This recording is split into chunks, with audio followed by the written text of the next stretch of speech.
Welcome to the next session of the Lead Virtual Summit. As you can see, we are joined by Ethan Ball. Ethan, thank you so much for joining us.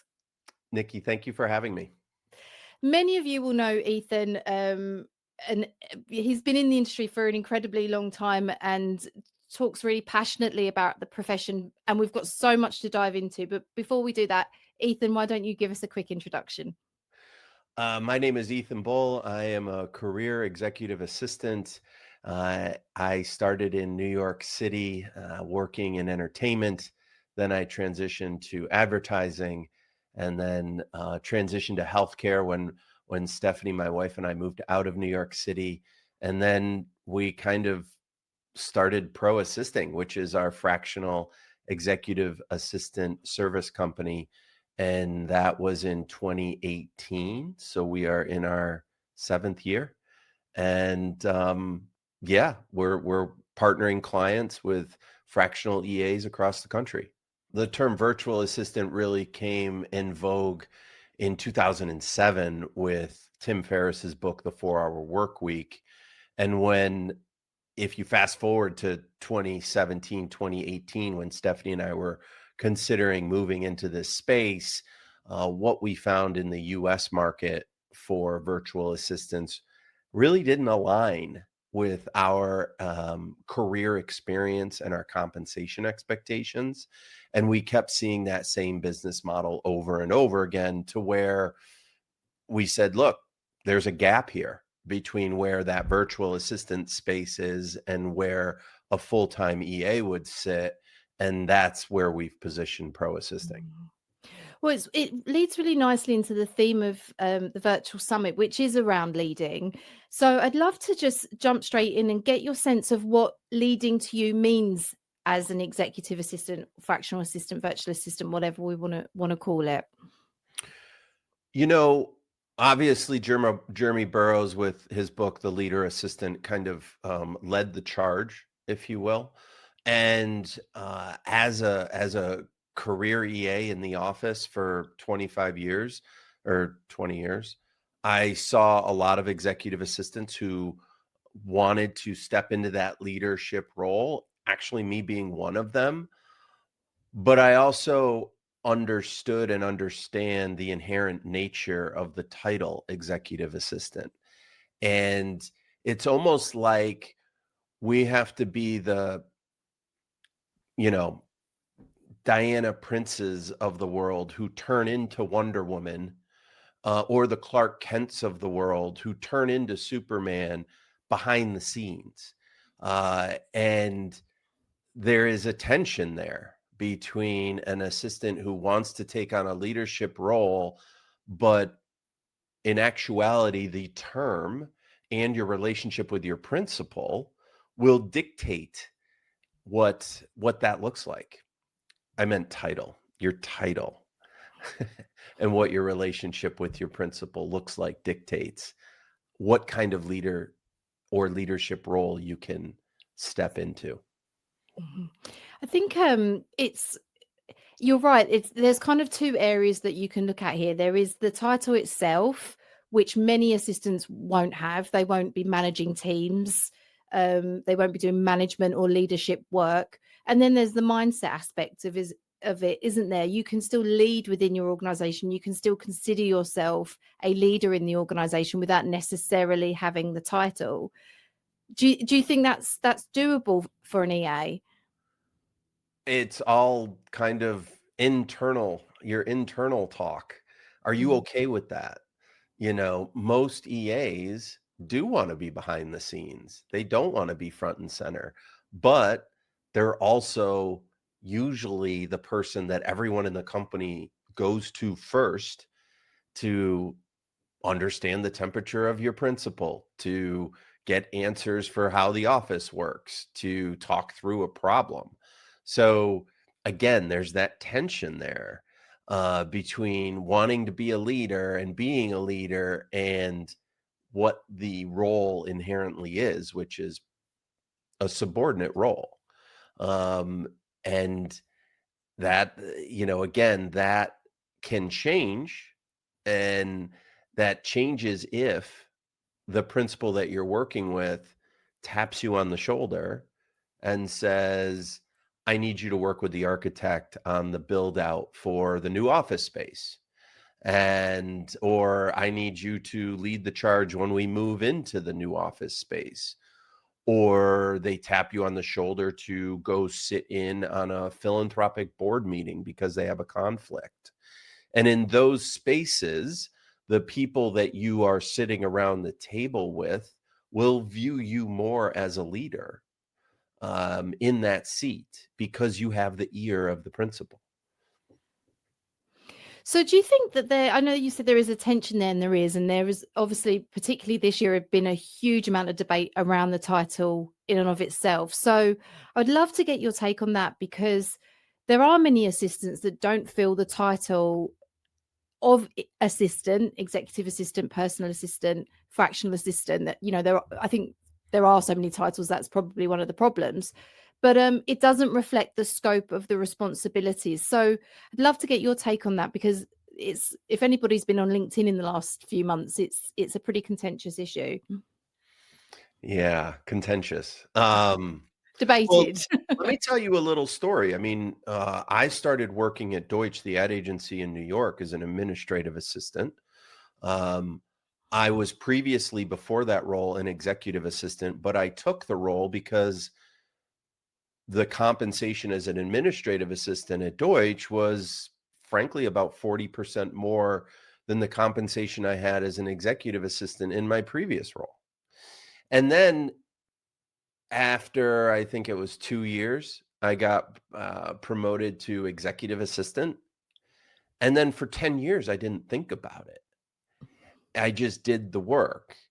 However, I got to the end when Stephanie was about to have our second son, and my principal was like, Ethan, you better give me 6 months notice before you leave, because I'll be drowning if you don't. I started to think about actually leaving Deutsch and what my LinkedIn profile and my resume look like to try and get my next role. And by that point, I felt that I had moved into the senior executive assistant seat. But about a year prior, I had also taken over duties at the request of my principal, who was the COO, of basically what a director of administrative services would do, meaning managing a team of assistants, making sure that they're providing support at a very high level, making sure that the executives are following the rules of the road, so they're not rolling over their assistants. We had a team of about 12 assistants supporting 60 executives, having to deal with interpersonal conflicts. And so I went into my boss, my principal, Erica, and said, look, I am going to leave in about 6 months, and I want to show a progression on my resume of what I've been doing. And so, in conjunction with HR, we got approval to show my move from executive assistant to senior executive assistant. And then we had to come up with the title of director of admin services for what I was doing, interacting with human resources and managing the team of assistants. And we came up with director of administrative services. And then when I moved to upstate New York and got a job at another ad agency, that senior EA and director of administrative services title followed me. And then the same thing happened when I stepped into supporting the CEO of a $2 billion healthcare network with 16,000 employees. And in that director of administrative role, I was overseeing a team of 80 assistants. So I say this, I tell you this because, both Stephanie and I were having conversations at home around what that should look like, but also that it really didn't matter for 10 years because I wasn't going anywhere. An executive assistant title, I wasn't an executive assistant. I was just Ethan. Oh, go talk to Ethan. He'll figure it out. Or Ethan can take care of this. So it's almost like, on the one hand, I completely agree that we need to show career progression and we want the title that befits the role. But more importantly, frankly, it comes down to compensation and it comes down to your actual name within the organization. And, um, there are executive assistants with that title making north of $300,000 a year all over New York City, San Francisco, and Los Angeles, and Chicago, and London. So there comes a point where titles are relevant. It's more what trust is transferred from the principal to you that everyone else knows that is going to get you that whatever you're searching for. What is it? Respect? Is it a seat at the table? Is it having input? Or is it to have all those things and be, Diana Prince behind the scenes or Clark Kent behind the scenes, and you only throw on your cape when you need to, and a lot of times people don't see it. Yeah, it's interesting. Is it's such a good example. And there's so many questions off the back of your example there that I want to follow up on. But going back to the title, I think it's really interesting that a lot of people are associating the title now with the lack of things that are in the role. So it's in some circumstances it's becoming a bit of a negative term, executive assistant, but it's actually nothing to do with the title. It's actually what is happening in the industry and potentially the organization that you work in or the relationship that you have with your executive, and the title is a bit of a catch-all for issues that are much more systemic than necessarily are anything to do with the title. But I'd love to just go back to what you were saying there around when you were, as you said, just Ethan and you were just doing the work. Obviously, from what you said, you were building experience and you were building everything you needed for a career progression. So were you at that point in time seeing yourself as leadership or a leader, or was there some sort of mindset that you had there that allowed you to then, become an administrative manager and then go on from there? Well, in terms of stepping into that director of administrative services role, one, I was frustrated with how human resources dealt with the EA population in general. I expressed that frustration to my principal, the COO. We, she was one of the best principals I've ever had. She acknowledged the ham-fisted way that HR kind of dealt with the EA population in general, and kind of then pushed the folder across the table to me and said, "Here, you deal with it." And so that's kind of how I stepped into that role. But I do think, especially when you are that executive assistant or senior EA to the COO or CEO or president of an organization, one, you have a viewpoint into where the problems are, and your skill set, and where you can add value, and so being able to express that and have that relationship with your principal can open up doors and open up opportunities. That's such a good point. I wonder if you could give any advice on how you would articulate that, because I think there are a lot of assistants out there that, similar to you, are frustrated with where they are. They don't feel like there is, you know, career progression, or it's got to a point, and I experienced this as an EA, there was nowhere else to go. So I ended up having to leave an organization and go somewhere else, both financially, but also in terms of opportunity. So I just wonder how you did that. How did you start to articulate that frustration, but also have the confidence in a sense to be able to say to your executive, I'm not happy in this situation and I actually want more? It actually, in my situation, it was more frustration with the HR Mm. department. So it wasn't like I was just walking in asking for more. I didn't know she was going to hand that org chart over to me and say, "Well, you figure it out and deal with Felicia in HR," who was actually wonderful. And we became a tag team and really um, got everyone in alignment, and the EAs knew they had an advocate on their side of the table with me, through me. So it wasn't through frustrate. Well, it was through frustration with the department that I stepped up. Which I think of Uh, a lot of EAs could sympathize with. yeah, no, I do. Mm. I always say, meet your executive where they are. And what I mean by that is you have to assimilate yourself and know how they do or want to do their work in detail and become an expert at it. And then the key is the next step is to be able to suggest or gain some additional context and have conversations with empathy for your principal in what they're doing and how they're doing it. And you know, by going to my chief operating officer, my principal, and saying, Eric, I know you're frustrated with this, and I'm frustrated with this, and you've got so much on your plate. This isn't something that moves the needle for you. This just has to get done. So, you know, and that's when she was like, "Well, do you want to do it?" And then I'm like, "Yeah, sure." And then the next question after that is more context. So, what are the conversations behind the scenes? What's the objective for this assistant pool? Currently, we're at a 5-to-1 ratio. Can I put guardrails on what the executives can use their EAs for, given that they're stretched thin? And you get that more deeper conversation. So meeting your principal where they are and then having empathy for them, even though they might not be the most warm and fuzzy person to deal with, but having empathy for them.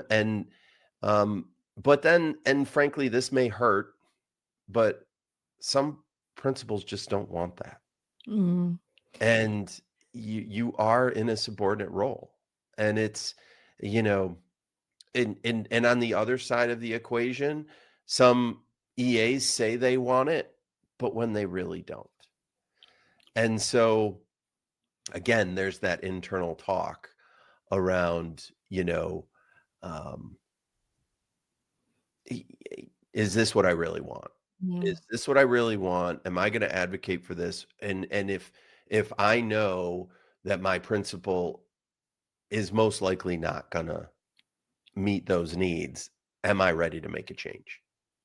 Yeah, it's such an interesting point because I completely agree with you, and I think from an EA's perspective, it's completely fine if that's you are happy doing that level of work, that is completely fine. Or you work with a principal that only wants certain things from you, and you're comfortable with that, that's fine. If you want more, then you should, and your principal isn't seeing it. Obviously, there are conversations that can be had, but ultimately, you might need to look for a new role.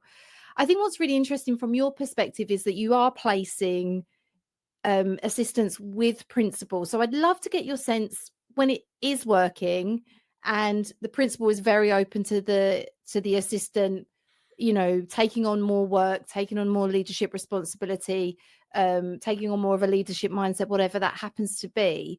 I wonder from the EA perspective, how do they get there? So when you're placing EAs, what are you looking for if you have a principal who is open to an EA expanding their role or making it their own or moving into leadership or whatever it happens to be?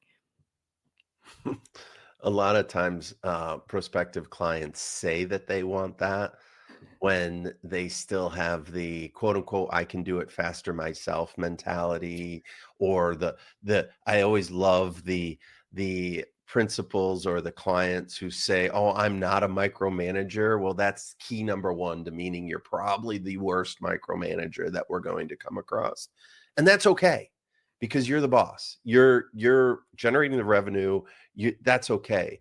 But having a level set conversation around what that really looks like is kind of important. It's the control, right? It's Yeah. the being able to just let go.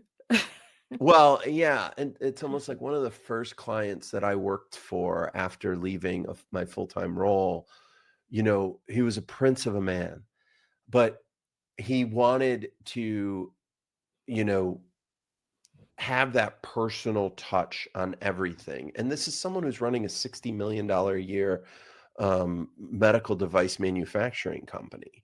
And so he just couldn't give me the reins to handle that level 2, 3, and 4 person and situation with great hospitality, great communication.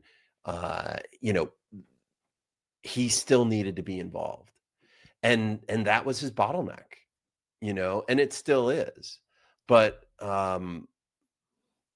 it's just funny in terms of the principal is the one who's driving the car, or has the reins, if you will, and you have to find your way in that relationship to how you can provide that the best support possible.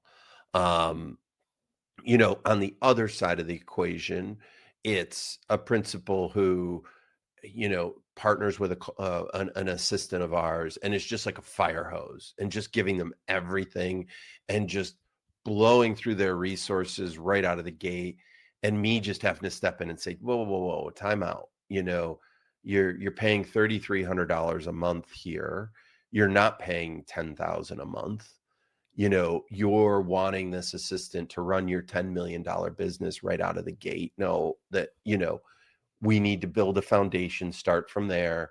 What are the top 2 or 3 things that are the biggest time suck for you that nobody else can do in the company, but don't need to be done by you?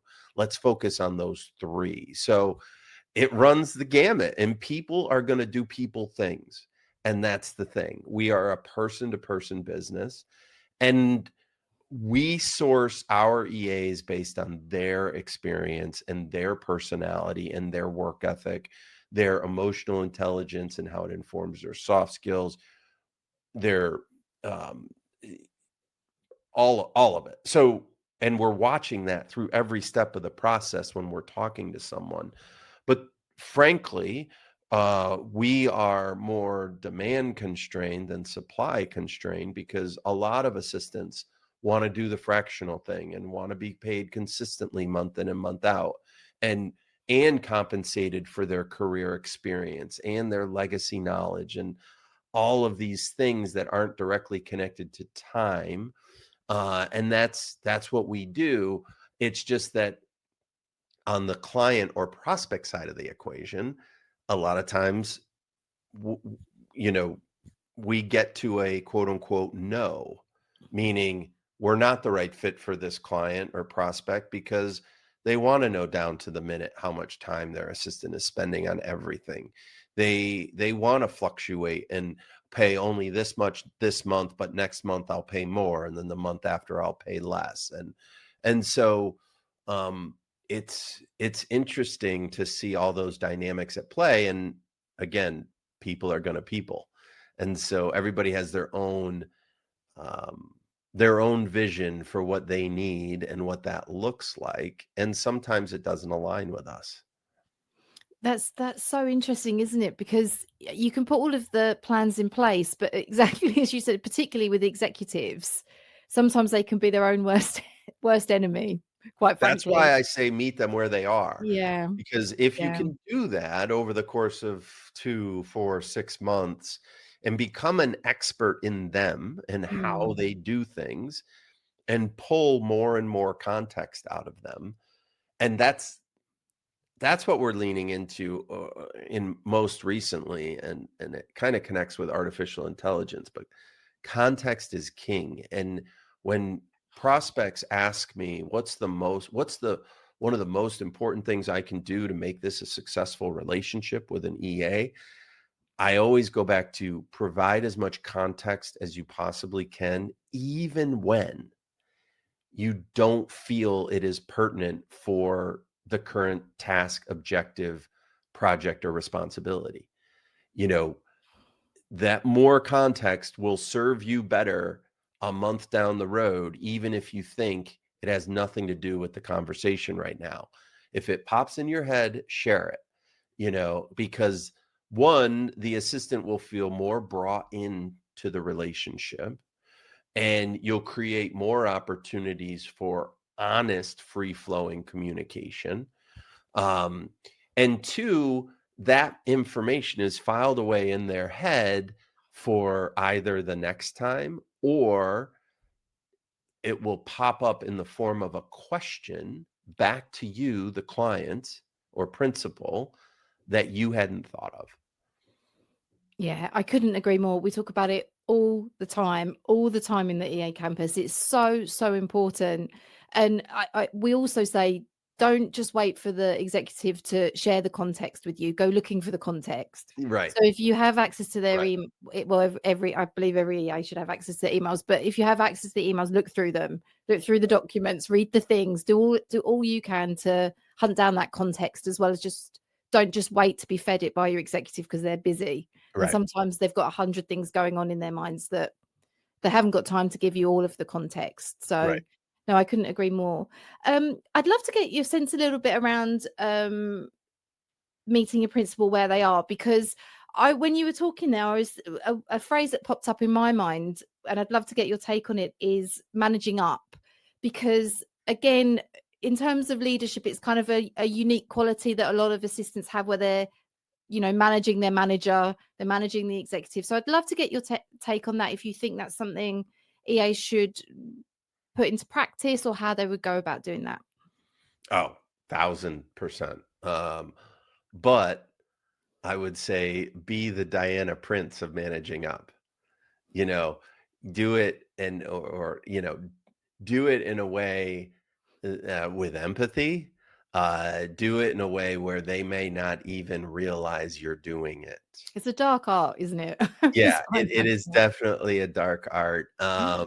And if you can pull that off, they'll it will pay you back as the EA in terms of how your principal views you. So nobody wants to feel like they're being talked to by their mother, or you need to do this. So the more you can soft pedal the managing up, the better. Um, and I also encourage clients, you know, clients will come to me and say, "Well, they're not taking the initiative. They're not telling me what I need to do." I'm like, "You haven't opened that door for them yet. You need to have an open, honest communication on exactly what you're looking for. And I got news for you. You're gonna get that. And so you need to be sure you're ready for that." Because a lot of times they're not. They the principal wants to use that as an excuse or a scapegoat versus wanting someone to say, "When are we gonna get back to John about the new business proposal? We were supposed to get back to him yesterday." Um, those kind of things. Yeah. Yeah, yeah, it's that's very true. I remember working with an executive once who said that to me. I want you to be incredibly proactive, keep me on my toes, make sure I'm doing all of the work. And I said, great, I can do that. I started doing it, and before I know it, he was so overwhelmed because he wasn't keeping up with the work. Right, But it was exactly that. It was like, well, you wanted this. This is what's right. happening. You actually need to do the work. So I Absolutely. think a lot of EAs will completely find themselves in that situation. Right. I'd love to get your take. We've got a little bit of time left. I'd love to get your take on the future of the role. As we said at the beginning, you've been doing this a long time yourself as an executive assistant, with pro assisting. So, I mean, obviously, everything that's happened with and is happening with AI over the last 2 years, particularly with the introduction of ChatGPT. How has this impacted the work that you do, and how you're putting EAs and principals together? Yeah, no, so for the service side of the business, pro assisting, I think we were talking a little earlier off camera that, in 2025, it's, the economic situation with the unknown variable of what tariffs are gonna be has definitely affected business. The first half to 2/3 of this year has felt everybody seems like they've been on a standstill. Um, artificial intelligence is definitely playing a role, and I've got some very specific ideas on that that maybe I could share after this.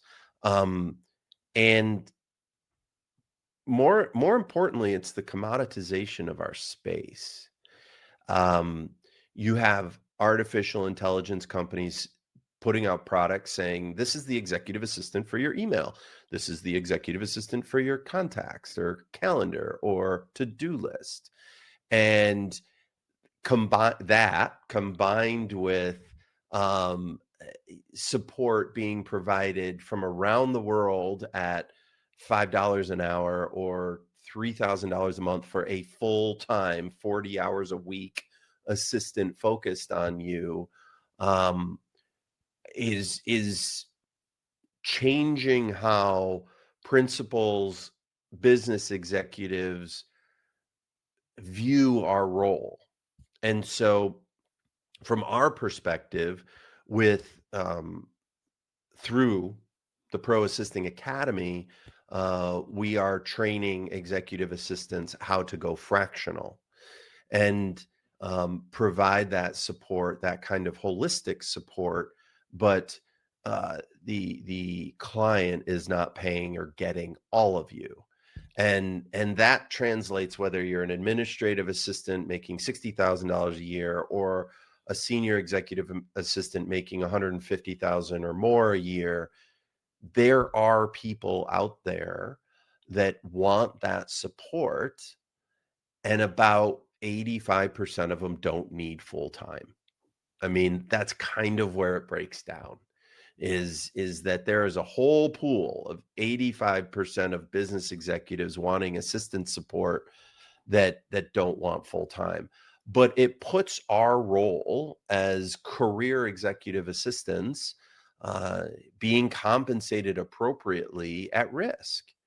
And so how you position yourself and how you think about this career for either one, the third act of your career, or two, what is this going to look like 5 or 10 years from now, is very important. And how you have that conversation, how you position yourself, how you explain your value and where the value is really important now. It's not just hanging up a shingle and say, I'm a virtual assistant and charge by the hour. That I don't feel is a sustainable path.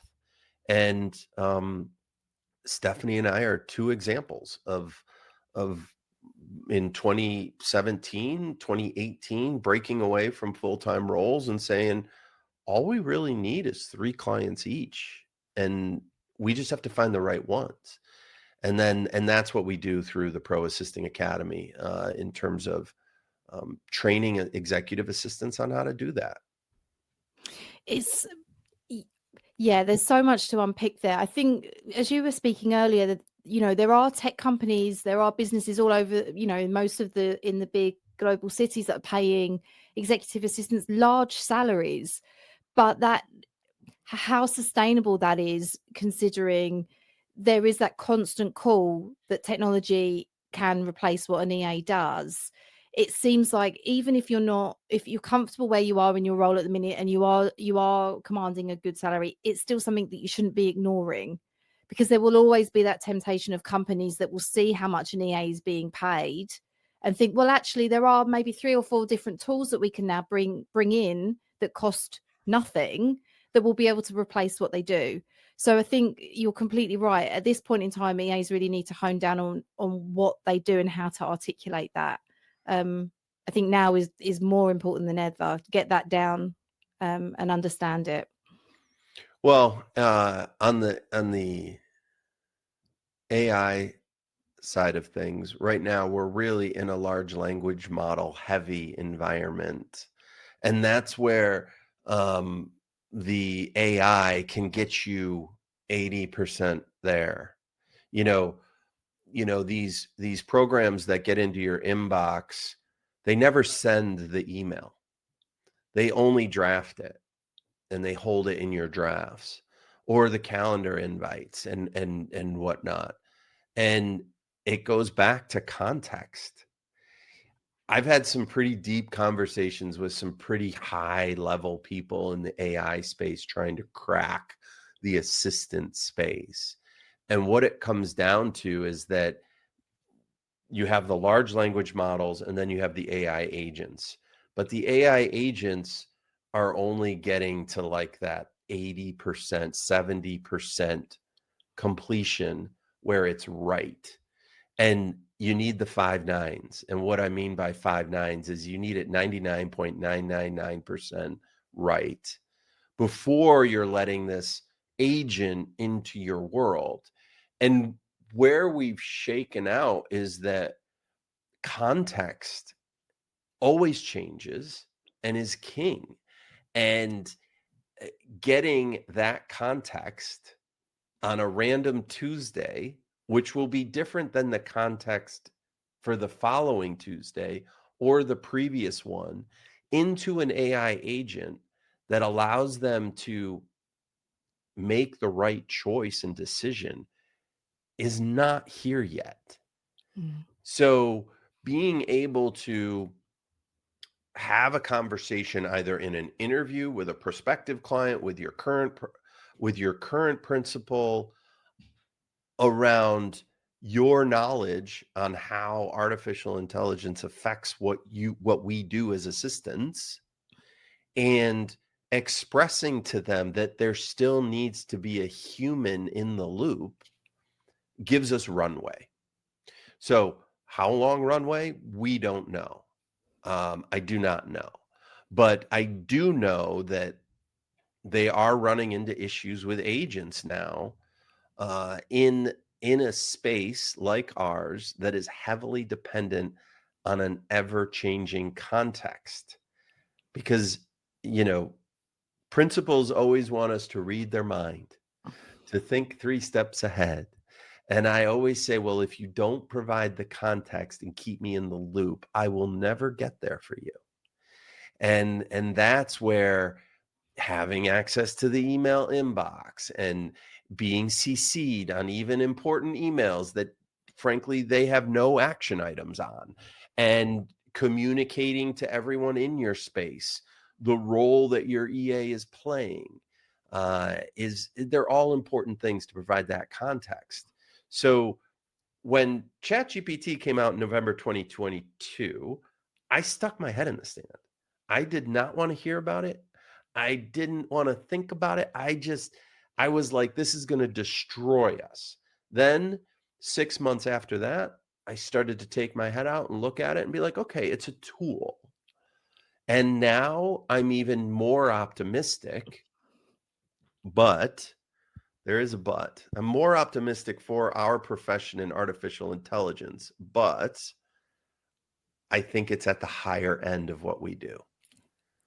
And that's where hospitality and emotional intelligence, influencing your social skills, and principals not wanting to get bogged down in the technology, and you having more bandwidth because you're leveraging the technology. So that's kind of the overview of where I see us right now in September of 2025. That is absolute music to my ears. I completely and utterly agree with you on Are we everything you've supposed to said. disagree a little bit here? I know we're supposed to, aren't we? It's very hard not to. You're speaking a lot of sense. No, I do. I was having a conversation with somebody in a similar position to you that runs a virtual assistant agency in Spain, and the bulk of her clientele are high net worth individuals. And she said to me, "I'm really worried about AI. Should I be?" And I said, "I don't think in the industry that you're in, you're going to have clients who are going to try to learn how to prompt on ChatGPT. They are just not. So you get really good at AI, you use it in your role so that it frees up time for you to do all of the relationship building and everything that you need to do. Your clients aren't going to be doing that. High net worth individuals aren't going to be doing that. So I think for any EA that works at high level, I think they're okay. So the whole point of this virtual summit is to get the assistants up to the level where they can compete for those jobs. So I agree with what you were saying. Totally. No, yeah. And again, we could lean into the leadership term and be a leader on in the AI space for your principal and your organization. And um, you know, when we talk about technology in general in the Pro Assisting Academy, we talk about having an overall view of the space, meaning an image editor, a CRM, an LMS, a CMS, you know, obviously email contacts and calendars, but you can transfer between Microsoft and Google or Apple, and you can work in Canva, but you also could transition that into Photoshop and project management systems, and the list goes on. But having that overall knowledge base and being an expert in each one of those gives you a position of authority in terms of saying, yes, I can do this. I'm more proficient at Canva, but I know those skills are going to transition to Photoshop, and the learning curve is going to be fast. It may be steep, but it's going to be fast, and then I'll be up to speed. So, same thing with AI. Understanding what's good at what you like to use for what, and it's coming at us even you know when we're not asking for it, whether it wants to summarize an email or um, you know provide a suggestion on our phone or something. So it's coming, it's here. It's just a matter of Silicon Valley. They like to tell stories, and they're very good at it. And so they want to tell stories that provide a bigger valuation for the companies that they are leading, and that valuation may be something they need to grow into. The problem is when then the CEOs and the business leaders view that as being right now, today. And there is a disconnect right there, right now. And so, as executive assistants, we can keep that disconnect top of mind. you know, an EA can help me get this for you, but it's not going to make it it's not going to do the last mile. I'm going to do the last mile, but I'll have more efficiency and I'll be able to work faster. But you still need me. That's a lovely way to end it. Ethan, you are the last presenter at the Lead Virtual Summit today, and I think it's such a good overview of where we are in the profession at the minute. So thank you so much for taking the time to speak with us today. I know everybody listening will have got so much from it, so thank you. I really appreciate it. Thanks, Nikki.